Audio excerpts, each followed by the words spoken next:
নাজমুল শান্ত সাহিবজাদা ফারহানের 93 রানের দুর্দান্ত জুটি। ফারহান তুলে নেন 50, নিজের ভুলেই 50 থেকে বঞ্চিত হন রাজশাহীর অধিনায়ক শান্ত।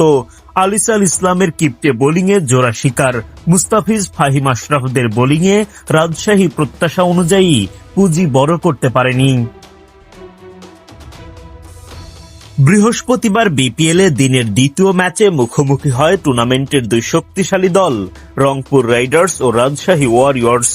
টস জিতে আগে বোলিংয়ের সিদ্ধান্ত নেন রংপুর অধিনায়ক নুরুল হাসান সোহান। রাজশাহীর হয়ে ইনিংস শুরু করতে নামেন তানজিদ তামিম ও সাহিবজাদা ফারহান। ইনিংসের দ্বিতীয় ওভারে আলিস আল ইসলাম শিকার করেন রাজশাহীর প্রথম উইকেট। 6 বল খেলে মাত্র 2 রান করে ফিরে যান তানজিদ তামিম। দলীয় 12 রানে প্রথম উইকেট হারায় রাজশাহী।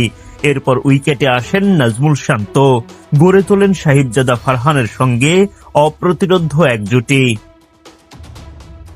শান্ত ফারহানের জুটিতে ভর করে আর কোনো উইকেট না হারিয়ে দলীয় 50-এর দেখা পায় রাজশাহী। তাদের জুটিও পার করে ফেলে 50 রানের গন্ডি। 10 ওভার শেষে 1 উইকেট হারিয়ে রাজশাহী ওয়ারিয়র্স করে 83 রান।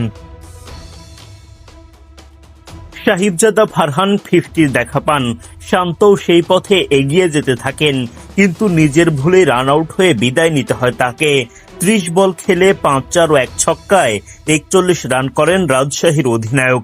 ভেঙে যায় শান্ত ফারহানের 93 রানের জুটি।